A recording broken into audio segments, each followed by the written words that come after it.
Originally from Bogota, Colombia, Sergio Salamanca is a classically trained musician, accomplished DJ, producer, and audio engineer. A true testament to the power of dedication and learning, Sergio graduated valedictorian from the prestigious Berklee College of Music, a title earned not just through talent, but through relentless hard work and an unshakable commitment to his craft. Whether he's behind the turntables or inside the studio, Sergio brings a unique blend of musicality and technical precision that reflects both his cultural roots and world-class knowledge. Today, we're diving into the topic of education. From formal training to self-driven growth, we'll explore how knowledge shapes identity, unlocks opportunity, and fuels creative evolution. Welcome to episode 3 of the Healthy Mental Pod. Sergio, man, how you been, brother? Great. Thank you very much, Devin. How are you? I'm doing well, man. I'm doing well. Thank you for being on the podcast, man, the Healthy Mental Pod.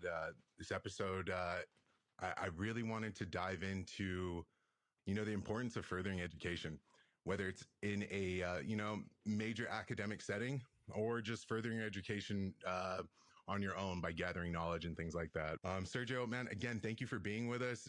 Guys, we have Sergio Salamanca with us, Colombian DJ, drummer, producer, electronic music producer. He has a amazing resume. I first met Sergio when I was interning at a studio, and it was my first real big, I guess, LA studio internship. And I'm coming on my first day, and who am I meeting but Sergio, a guy that went to Berklee. I'm going to let you go ahead. He'll give you his resume, but this guy, he's a scholar of music. And when I went in there, I was so intimidated, but I'll let you give your resume, where you're from, where you went to school and everything like that. Tell everybody who you are. Well, first of all, thank you very much for that kind introduction. I do remember that day a lot. I also remember how kind and how amazing you were with me. So I do appreciate that a lot.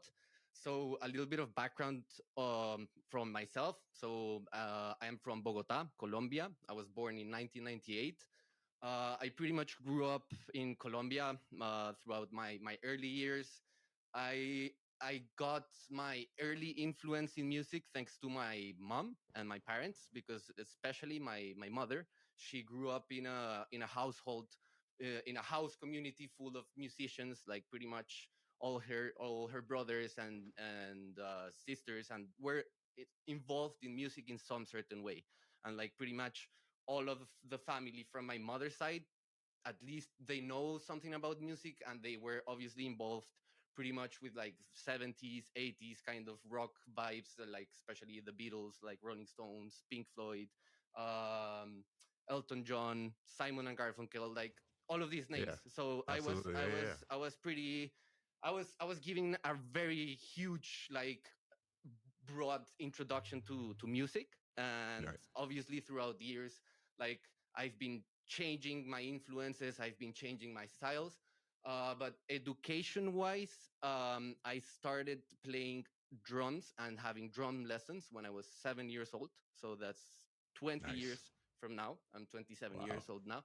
I kind of delved into different instruments. I was fortunate enough to start at a music academy that where they specially focus on the love and passion for music.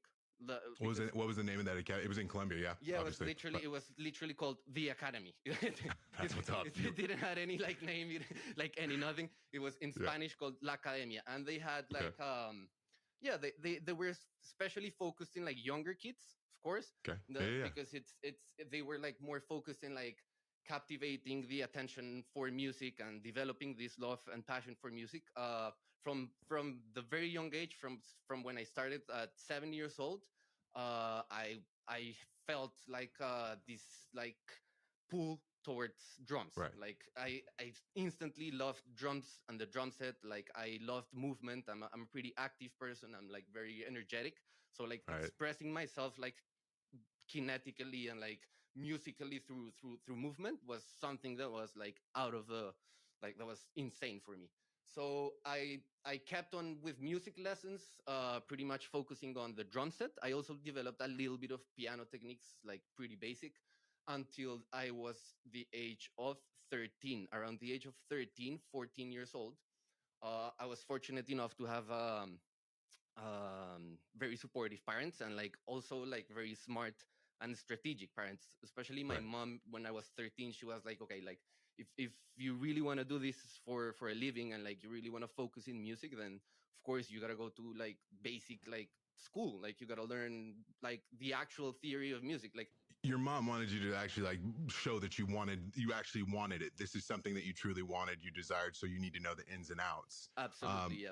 And just to touch on that real quick, and obviously we're talking about, the educational side of everything in life and just growing your mind and everything. I think that's awesome because it's something I tell my daughters. They'll come and ask me a question and I'll give them the full answer, and I give them front to back where it comes from, how it starts. Because I say partial knowledge is having, you're going to be missing something, and you don't want to go out into life with partial knowledge. And that's the awesome thing that I see is you're very meticulous. I've talked to other producers and engineers about you and the way you go about your music and the way you create. And you're very meticulous. You go from A to B to C. I do know Absolutely, yeah. I do know this, and I've done my research already. And That's funny. and I think that's awesome because that shows that at that young age, where it came from, that was instilled in you at such a young age from your mother. And I think that's amazing. Go ahead. Absolutely, yeah. No, it's very nice that you touch on that. Yeah, my mother was a huge factor, but when I was around like 15, 16, there was another huge factor that pretty much changed and marked my whole life, which Right. was a situation I had in school actually. So Okay. I went to a bilingual school that had IB, so it's the International Baccalaureate. So Okay. it's something where you can have like AP levels and like lower levels kind of thing. Gotcha. So Gotcha. you kind of focus your last 2 years. You focus on three subjects that you want to take on a higher level. That makes And sense. That makes sense. one of those subjects I wanted to take was obviously music, right? Okay. Yeah. But to get into the music higher level, you needed to get a recommendation. Well, first of all, the year previous you needed to get good grades, which I obviously got. I got excellent grades, and you also needed a recommendation from the course director. I'm just gonna mention his name because he was a huge determining factor. His name was Roberto Fitzenmeyer. Okay. Awesome. Yeah, Shout out Roberto. yeah, shout out to him because Yeah. it was difficult at the beginning because I got denied access. Oh, wait, he gave you a recommendation and then you got denied still? No, he didn't give me the recommendation. Oh, no, shout out Roberto. No, just kidding. Go for it.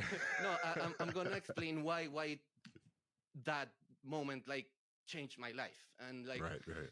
I've experienced similar things happening to me right now in LA. So it's like a full circle of life where like these things have built me up. So obviously I was devastated. I was completely sad. I was like miserable. I was like depressed. I really wanted to change schools. And then who supported me? Who was like, don't do that? My mom, again, she was like, absolutely don't do that. Like, you're not going to go to the other school. And then I talked to the teacher and he was like, yeah, he explained me. He was like, yeah, obviously you have great grades and this and that. But first of all, like you're a drummer and like we're going to Right. focus in a lot of like melodic and like harmonic stuff that you need to know and learn before like I can give you like the grant or the permission to be in this class. So Right. what did I do? I obviously like went even further, and like that's when my real education in like harmony training started. I'm in another music academy that's a Berklee global partner school. So Mhm. Berklee has like a global education Right. thing where they So have like this is like it's like a satellite or a connection, right? It's exactly. like, if you do well there, you can kind of get accepted like into Berklee faster or something. Nowadays you can actually transfer credits, and like people Oh, from wow. Colombia and like from all over the world, they can save a shit ton of money. Sorry for my language. No, they, go for it. No. they can save a lot of money. I exaggerate because obviously Berklee is expensive as hell, Right. and unfortunately I didn't have a scholarship, because obviously scholarship would make a difference for many for people. And like for you to have the opportunity to save a lot of money in 2 years and like learn all of that stuff and then go to Berklee. Like for example, I had a roommate back in Berklee who did that, and like he saved so much money because he did those 2 years. Then he got like 2 scholarships, and like if it was not for that, he would have never been able to go to Berklee. That, for everybody that is listening, you guys have heard the podcast with Vic Corrado. Him and I talked about school and things like that on that podcast, and whether that's important and if that's something that is needed. And not necessarily needed, but I'm going to tell you something. It's very nice to have all knowledge, man. And this guy has had the proper classical training from the start, and it's amazing. I wanted to touch on what you had said regarding your friend getting a scholarship and everything like that. That's another mental side of things. People that work in just any fluid job, any job that you have, there's a chain, there's a level. Or if you're in school, there's people that are ahead of you in the class and whatnot. How do you deal with something like that when you know, hey, somebody's got a little bit more opportunity than me and they've kind of like gotten a little head start and it's going to be a little bit tougher for me? Does that ever like hit your mental and like kind of like shake you a little bit, or does that just force you to like work even harder, Sergio, to make sure that like everything that you've put into this is going to pay off and it was for something? About my whole childhood and then EMAT and then going even deeper into Berklee and everything, I've had to experience different like sets of challenges and situations, and like of course competition. But I just also think it all depends. So first of all, what I would always do in every situation is pretty much focus on myself. Like Right. always worked on myself, on what I know that I can work on what I know that I can improve, what I know that's on my control, because I can't stress and like worry about things that are out of my control. So like if I know that I get better at like music, at this, and like I'm a better drummer and like I learn how to produce and this and that, well, those are things that I can control. I've always focused in that. I do believe in the concept of healthy competition. I don't like unhealthy competition. So obviously, I don't like kind of how it's the industry here in LA. Let's be honest. Right, It's a absolutely. little bit more competitive, like rough, like business, like more jungle, like kind of scenario Right. where like everyone's killing everybody and like nobody gives a shit about no one. Yeah. That's like the reality about the business and the industry Right. that we are. I kind of felt that in Berklee, because obviously Berklee College of Music is the best college of music in the world. Like, so Right. yeah, it is kind of like intimidating, but on another aspect, on another way, I also view it as like inspirational. A lot of like inspiration to get from other people, like motivation to get better, to like get stronger at what I know, and like yeah, Right. pretty much learning a lot from others. I got amazing Absolutely. opportunities. Absolutely. Yeah. Collaboration, just learning from other people and everything like that. It's one of the huge keys. I stress that with like different artists that I work with that are up and coming or whatever. They're trying to put their songs out and things like that. And, I stress, if they're having a hard time, like, making songs on their own, they're getting that writer's block, creativity block. Bro, go collaborate. Collaboration is one of the most amazing things. I mean, we need that. Everybody needs to work with one another. Sometimes you don't, sometimes you do, but with music and things that are creative, and they can only get more creative if you just leave that door open. Absolutely. You talked about the dog eat dog world of LA and everything like that. Is there ever a time, man, where, I guess with the dog eat dog world and then the intimidation factor, I'm going to give you a little story back to when I first met you. When I came through that door, me being somebody that is all self-taught with music and stuff like that, it wasn't my first love. It's a love that's always been there, but obviously athletics was something that I loved the most, and I tried to go after that. But when I met you, and I'm stepping into a world, I get this imposter syndrome type feeling sometimes, and so when I came through that door, And then I kind of, we're talking, we're cleaning up a studio. You're showing me how the lay of the land and how things work. And you tell me you went to Berklee School of Music. And everybody, real quick side note, all these years, I thought when you're talking about Berklee School of Music that it was Cal Berkeley. I'm not kidding.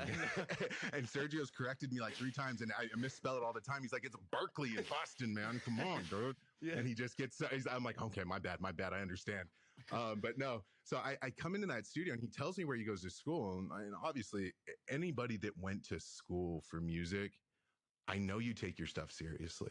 Anytime anybody goes to school for anything, you didn't just go there just to go to school. I mean, maybe you did. I know some people went to school just to go to school, but you went there for a purpose. And so being around you, man, after you left, I had a brief, maybe like hour and a half, 2 hours with Sergio, maybe in passing. And I remember being left at the studio to kind of like run the whole place by myself that night. And I felt like an imposter. I felt like a fraud. I'm like sitting there like, damn, man, is this how it's going to be? Somebody's going to come up to me and want to talk music theory and all this stuff. And that's not how it was at all. Sergio was the most inviting person. He has been. But there was that intimidation factor for me, man, just to talk about like that what you talked about. Absolutely. That's my type of intimidation factor. And it doesn't matter how old you are, how trained or untrained you are. These things are just natural and they come in. You can't control it, but all you can do is get to know somebody else. And to tie that back into the collaboration part, Sergio has taught me some things just in texting and just in like passing, talking to me and stuff like that I've learned, and I've applied it to my music.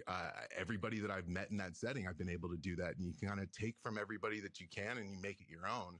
So I think that's amazing. Sergio, what do you do when you're in there and you're competitive and you've got DJ after DJ and you're trying to get booked here, you're trying to get your music out here, brother? What do you do in LA versus, anywhere else when you're back in Colombia? Because I know you go back often. And what's the difference? If you can explain it to anybody that doesn't understand, because I have friends that are in New York that do music and they don't like coming to LA to do music. Absolutely. So I understand it. If you can explain what the difference is. Absolutely. Well, before graduating Berklee, obviously one of the biggest things that you learn as a musician and before embarking the professional journey is yes, there's a music industry. There's like a global industry where like everyone does everything. But there's like specialized locations where like specialized genres and specialized producers are doing like certain things.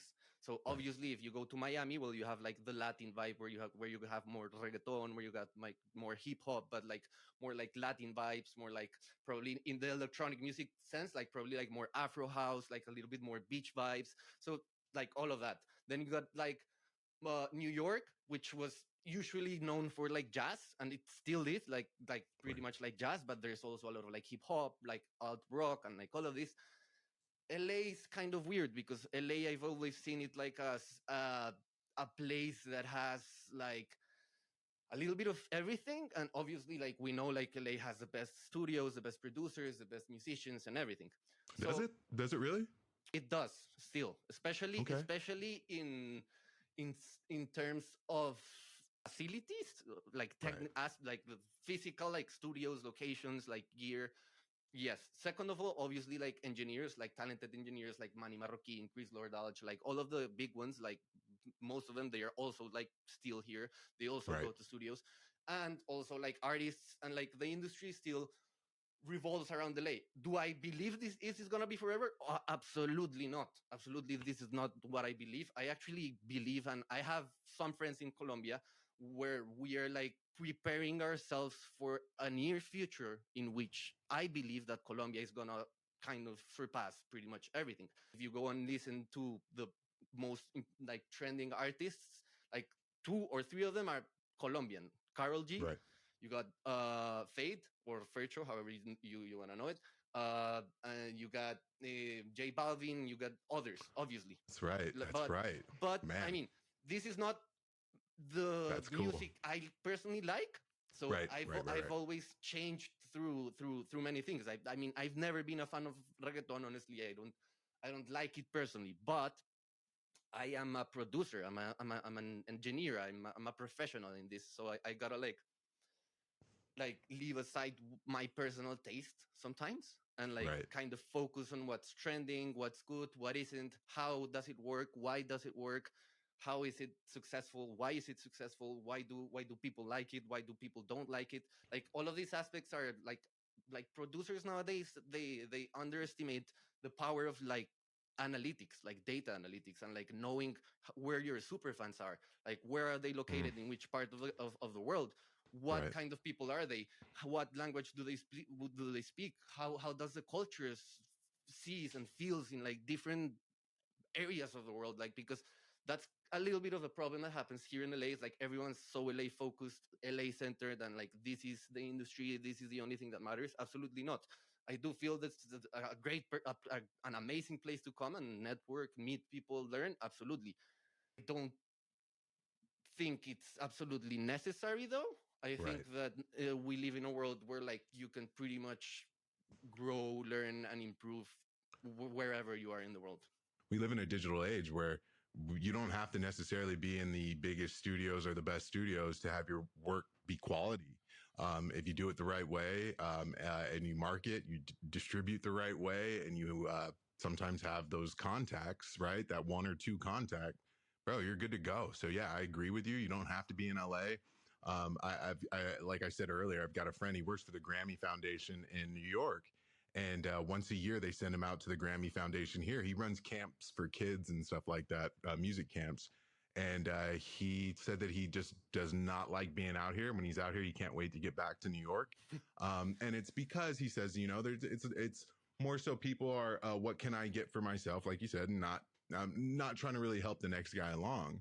Um, Absolutely. I don't really know why that is, and maybe it goes back to the old gatekeeping stuff. You know, I know a lot of those old engineers like to gatekeep because they all had unique Absolutely. equipment, and their Yeah. equipment wasn't all the same. Their equipment had been And altered. knowledge more than Yeah, anything. and yes, and the knowledge was And the same. ears. Excuse me. Like today, like I don't know if you've heard about one of the most famous engineers. His name is Serbanginia. Like, Yeah, of course. of He's got course.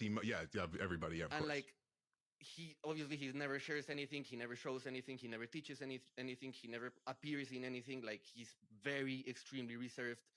But when you got like 80% of the commercial music being mixed by him, well, you kind of understand the freaking point. Like Right. you kind of get why he's being reserved about what he's doing, because what he's doing is making hits and like making Right. people successful. So like that's why obviously other engineers, other producers, like we want to learn that, we want to like obviously go on that path. I do believe that there's just like a path for everyone, and like Right. there's a certain like uh Trajectory or trajectory and like yeah. steps that you take along the way that'll make you better. Absolutely, yeah, and I believe he doesn't mix. Does he mix? I thought he mixes in Cubase. I don't know if he does or not. What does he I mix in? don't Do you think so. know? I don't think so. No.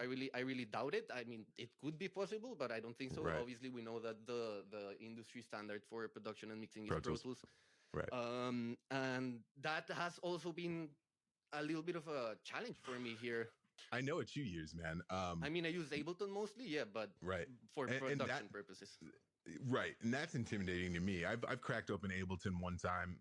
I had a version of Ableton, and I was able to put one creative idea down on it. I said, that's awesome. There's just the layout and the features. I just could not like 100% get it. I know the thing I do know is Ableton has some of the greatest features in there, but like I just couldn't navigate. It was too intimidating. I was good production wise in FL, and then I'm good. I'm good in Pro Tools now, but I rely on Cubase at home. It's just so easy for me to use, and so I just navigate it. And, you know, it's got everything I need. But yeah, absolutely. Everybody uses different things, and even the DAW wars, man. When we're talking about DAW wars, we're talking about, and when we're talking about DAWs, guys, we're talking about digital audio workstations. Those are that's what everybody creates their production in. Pro Tools is used in the in television, in post. It's used all over the place. It is the industry standard. It's been around forever. But yeah, the DAW wars are very interesting when I sit there and, you know, people like, this one's better, this one's better.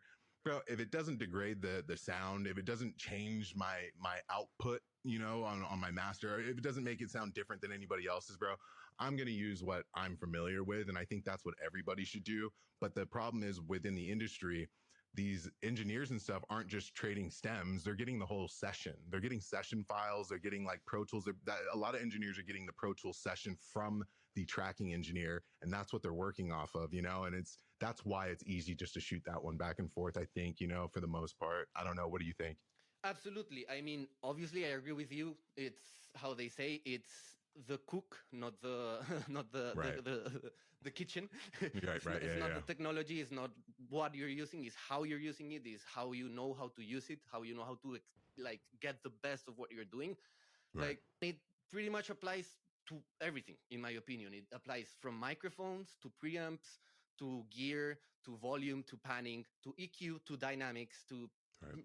pretty much everything, reverb, delay. Like times I feel that producers, engineers nowadays, they just start doing and they just get on a loop of do stuff without even thinking before, like having a Right. strategy, a clear strategy of what you want to do.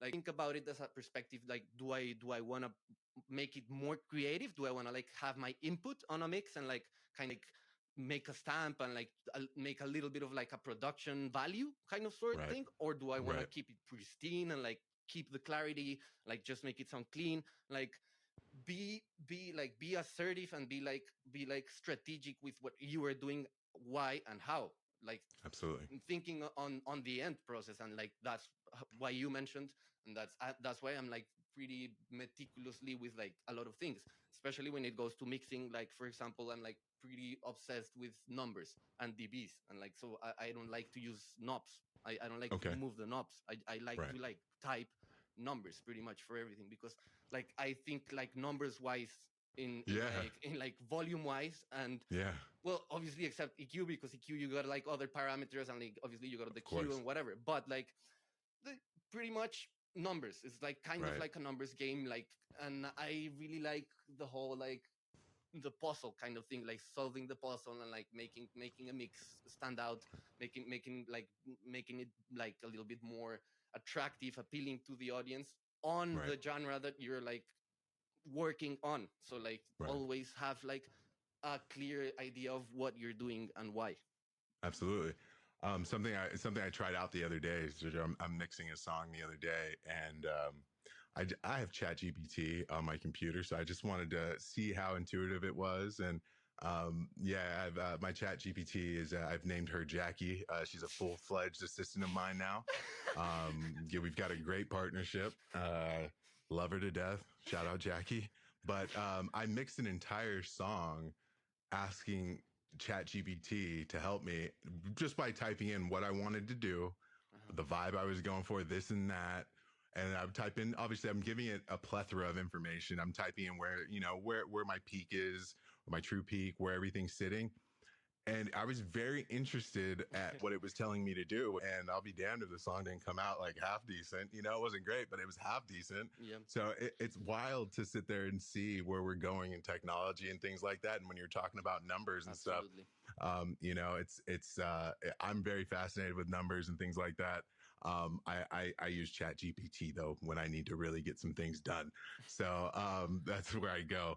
But dude, you went to Berklee. I want to get back to that real quick. What was it like, man, when you first got accepted into Berklee and when you knew you were going, you had to pack, the flight? I was mentioning, obviously Berkeley's freaking expensive to begin Right, with. So like obviously coming from Colombia, it's a little bit more complicated because unfortunately we don't have such a strong economy as the US. I don't think like either Americans can also afford it. Like it's right, extremely expensive both for internationals and Americans. That's obviously a factor that has always like created some sort of like stress or pressure, you could say, right. of course, Mm-hmm. because I obviously want to deliver and I obviously want to do like great in life, like both like personally and economically. Like I obviously take this seriously, and like obviously I want to make a living out of music. Like Right, it's not just a freaking passion and like what I like love. Like I really want to like advance in my career, and like I really want to progress, and that's why I decided to do the whole like UCLA music business. But going back to Berkeley, so begin with, like to begin, you have to practice and prepare very meticulously and strongly for the audition. before you get in, you have to do the audition first before you get in. That's a Exactly. requirement. So you do the, Absolutely. okay. The So do audition. you have to go there to do the audition No, I, or I here? I took it in Bogota, Colombia. Okay. And I mean, they have teachers that fly all over the world. They go to India, they go to Korea, they go to Germany, they go to Canada, they go down to South America, and like they assess the applicants on different tests according to your instrument and according to what you're doing, Right. on whether you are be accepted into Berklee or not. Obviously, Okay. for the just for the audition, drum wise, I prepared at least 3 or 4 years. I played Roxanne by the Police, which is Okay. Yeah. a really popular drum song, and like the drummer of the Police was huge. It has a bar of silence, which is pretty tricky for you. Okay. You gotta count in your head so that when you come in back again, you don't fuck it up. Because if you screw up, then it's very noticeable, and then you pretty much screw up your audition. Right. So yeah, Right. it's a pretty big deal, obviously. Like, and you prepare for that part, and there's obviously a technical part of the audition that's more like ear training. So they Right. play a melody, and like you gotta sing it back so that you show that you know how to like be on pitch, be on tune. And then you got like a part of the interview that's reading. I was not good at reading. You're talking about sheet music. Sheet reading, and finally you have like a talked interview. It's pretty weird because I've met, for example, I've met amazing talented musicians that are great and that got denied because like they told me personally that they screw up at the talked interview, not at the played interview. So it's like it's very weird because like you prepare musically for something a bunch of years and then you can get denied for other things, which I don't know, it can be fair, unfair, however you see it. So I did the audition my last year of high school. Obviously the day of the audition I was nervous as hell. Like I was very, very freaking nervous, and like I don't know, it was hard to get your shit together and like aware that this is the time, like this is it, and like it's very complicated. Right. Then a few months later, like I got an email, and I remember the day I got the email. Like I was reading it, and I didn't understand. Like I literally didn't understand what the freaking email was said, because it was accepted on a waiting list. Right. So I remember telling my mother, like, I don't understand, and my mom was like, "The fuck, you got accepted, bro!" like congrats. And I'm like, what? Like, obviously one of the most exciting days of my life, but I was still not sure if I was going to go to Berklee because, again, like economically wise and everything, like I didn't want my parents to have that burden, honestly. Like I never wanted to. Like since the beginning I was like, I don't want to. Like I don't want to feel responsible, and I want to have that burden that my parents are going to have to pay all of this money for my education. Right. So I look at some other options because I analyzed an option in Barcelona, in Spain. Okay. I'm never going to remember that day because I arrived to take a freaking music test, and it was in Catalan. It was in in their like native language. Oh no. Yes. So it was not in freaking Spanish or English. It was in freaking Catalan. Like it was. So what did you do? Well, obviously I was like, the fuck, what's this? And they were like, yeah, like that's it. Like you gotta freaking take the exam. I took the exam in Catalan, and like which is kind of similar to Spanish. I kind of like God. And they didn't give a shit like anything. Wow, man. And the whole experience was so bad that my parents were like, no, we're freaking out of here. Like we're not gonna we're not gonna pay them anything. Like this is just like shameful. Wow. This is like it sucked. Then we went to another like music school in London. That was called London Center of Contemporary Music. Like nowadays they've grown a lot and they've improved, and it's different. But when I went, they pretty much had like one studio with like gear from the 70s with like one producer. Like it was like very, very basic and like what you expect out of like your education. So I was in Europe and I was devastated. I was crying. I was like so sad because I was like, man, this is fucked up. Like I don't have any solution. And then my parents were like, obviously we do, and obviously you are going to Berklee. And I was like, what the fuck? and it was amazing because obviously I like always, and I will always be forever grateful to my parents and to my family with all their support. And yeah, I mean it's complicated, but it was definitely worth it. A lot of people will go to school, they'll graduate, and they'll be very content. You went back to school. You're at UCLA. You're doing your focus is on the business side of music, right? Correct. How was your time at UCLA? And then talk about what you're trying to get out of your new degree. I personally feel that the music business overall obviously is controversial, and it has different perspectives, and it has different values, that like positive values, negative values.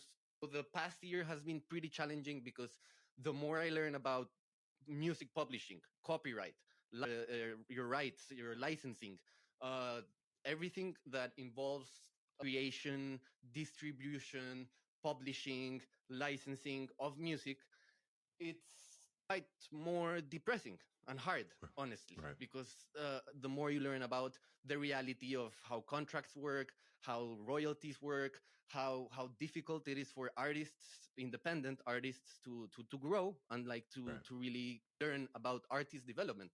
And I kind of feel that unfortunately, obviously, the music industry has shifted a lot, and like artist development used to mean a completely different thing back in the 80s to what it is right now. I would love to have an opportunity to stay here in LA and do that for a job, but unfortunately, I don't think it's gonna happen. The music industry is gonna grow and explode elsewhere in other countries. Like I think we're already starting to see that the UK has potential, but like they are also screwed in other things. Like recently, they just passed this like legal bill that kind of screws artists over the rights with AI and all of that. And like that's a whole other topic, like how AI is gonna like affect this industry and how I see the future of the industry. With the other day, I was seeing on Instagram a friend, he was commenting about AI and all of this, and according to him, is his idea that in after 5 years, so we're gonna get crowded with a bunch of like shit. Sorry, sorry to use that term. But we're gonna get overcrowded with in terms of everything, like quality, production material, like emotional sense, and a mixing sense, on a mastering sense, on every level. Like it's gonna get screwed up for 4 to 5 years, and then people are gonna get fed up of the bullshit, and like we're gonna go get back to things like theater, like stand-up comedy, and like podcasts and festivals and everything. Slowly, it'll. What do you think the big do you think it is the AI stuff, or do you think it's the lack of knowledge? Because when we see somebody when I see somebody in music succeed that has no educational background, like in music, right? And I want to put a fist up and say, hey, that's a win, right? For somebody, right? Of course. Yeah. But at the same time, you being somebody that is well trained and you know what you're doing, and you see somebody that pops up with some AI track that blasts off, and it's kind of, where, hey, it needed some work here. It needs some work here. It does not sound refined. It sounds like a demo. It sounds like this. How does that make you feel, as a producer, Well, it's obviously ultra challenging, and it's very difficult for my mental health, and like not to be upon on this on the title of the podcast, but it's extremely important, the healthy mental aspect of it, because it's really been challenging. And like me personally, and like I don't have any trouble admitting it, I've suffered a lot with like mental health issues over the past 2 years in LA. That's the absolute truth. I've experienced a lot of like disappointments. I've experienced a lot of rejections, a lot of like reality checks of like where I'm going, and like what I'm doing, like how good am I at production, how good am I at mixing, how good am I at mastering. Have I improved? A lot. Yeah, I've definitely struggled with different challenges, where there is also like staying healthy, like eating healthy. Again, the struggle is real for everybody, man. In America, everywhere, bro. The rent is $2,500 for like a studio. Like, I mean, it's insane, man, and it is what it is. Unfortunately, the biggest thing that I think about, I get overwhelmed, Sergio. I get overwhelmed all the time, man. I used to get overwhelmed all the time. I get overwhelmed still, but I have to sit there and I have to look around me. I have to know that my physical, my person, I'm okay, man. So if it's up here for me, I'm gonna find a way to get through that one way or another. I don't want to get into details, of course, because we can't. But the whole situation at previous studios and like everything that happened to you, to me, and how it like developed into what Right. you said, like on a Yeah. large text.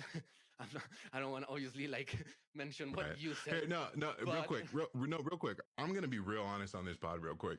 I don't care who you are. I don't care who you think you are. Okay. You never treat anybody disrespectfully. You absolutely, never hurt anybody and break them down and lessen their skills and lessen their value as a human being. absolutely, Okay.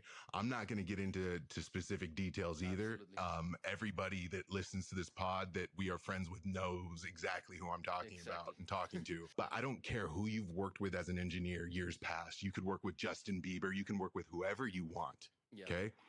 We're going to treat everybody as a human being with dignity and respect from start to finish. And if you can't do that, I don't mess with you, man. yeah, And unfortunately, Sergio and I were at a studio where that wasn't being upheld.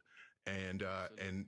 And a lot of us had to leave, and a lot of us left because of that. So unfortunately, that is that. It was very important, and I really wanted to mention that because I do feel that it all ties to this podcast, to everything that we've talked about. It's because of bad behavior and all of that, bad people and like people that don't respect other people, that it also has a toll on the mental side for artists and producers. right, And if nobody right, says anything, if nobody touches on that aspect, if nobody mentions anything, then the same things will keep going on and on and on, because it's absolutely, just the money that's driven by money, power, fame, reputation, followers, streams, likes, social media. And I can't stress enough how much respect and admiration I have for you and for what you did and for what you said and for taking a stance.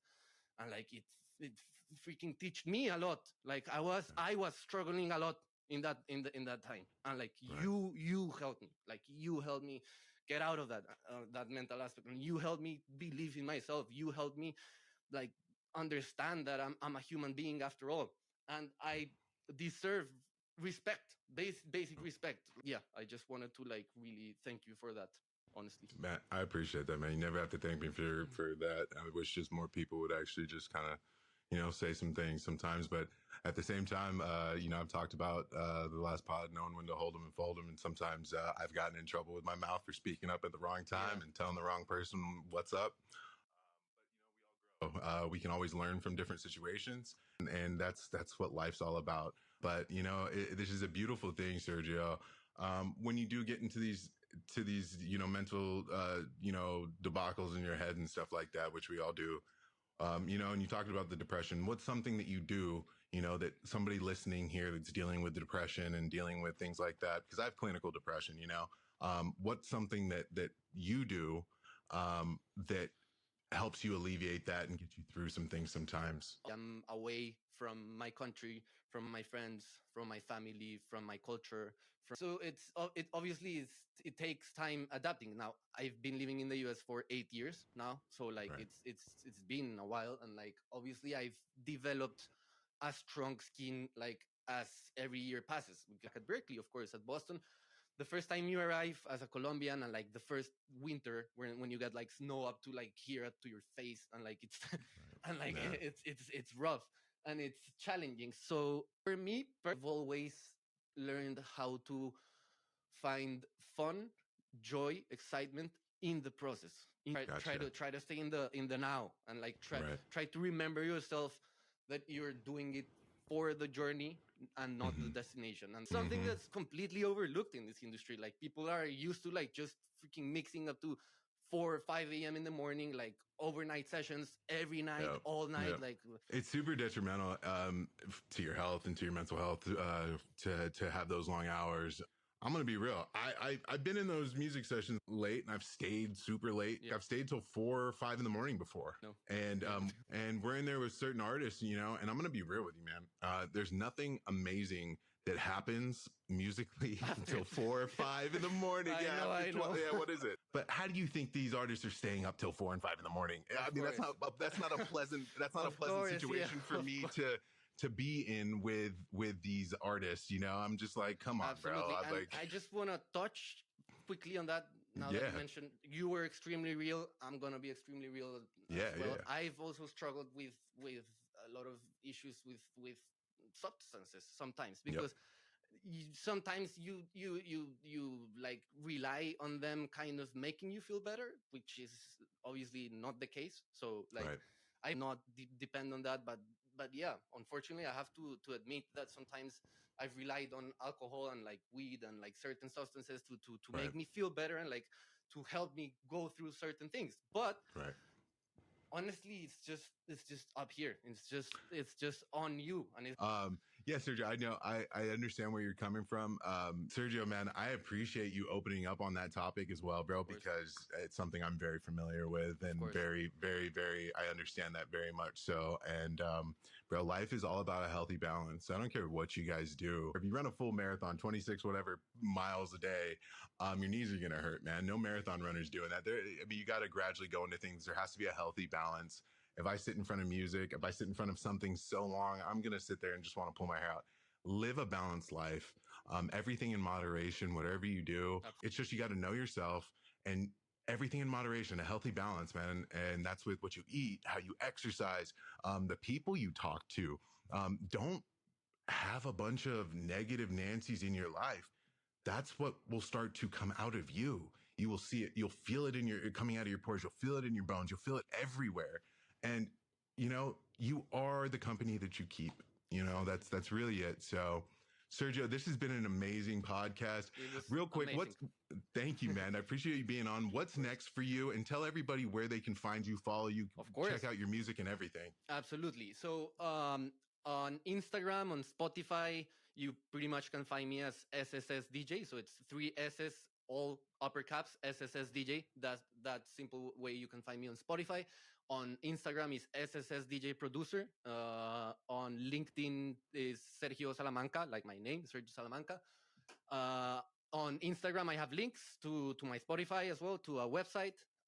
What's next for me? Well, as you touched on before, my plan is to return to Colombia in September. I'll finish my school, and I wanna pretty much be as dedicated, disciplined, motivated, and into music production, engineering. A huge passion, devotion for teaching. I love teaching, so I really wanna like. I wanna do that in the future, whether it's like a high school level or a more professional level, whatever, even university level. So also a DJ, DJ at like events for like electronic music and like for my artists. But I can also do like private corporate events, which whenever you want to go to Colombia, you're welcome. You have a house, you have a friend, you have everything you need. So you're welcome to come to Colombia and explore also another part of the world, another culture, another language, another and some holiday with family. Absolutely. And great food. Yes. Sergio, man, blessings, brother. I love you for that, man. I appreciate that, man. You're just an amazing spirit, amazing individual. Of course. I would love to come to Colombia and meet your family because obviously they raised an extraordinary human being, brother. I'm just they'll probably give me some pointers that I can bring back and give to my family on raising my girls. So thank you, man. Everybody, this has been another great episode with another great human being of the Healthy Mental Pod. Whatever you do, everything, moderation, further your education, and whatever you do, never stop learning. Take care of your mental just like you take care of your health. I'm Devin Shepard. This is Sergio Salamanca. This has been another episode of the Healthy Mental Pod. Thank you very much.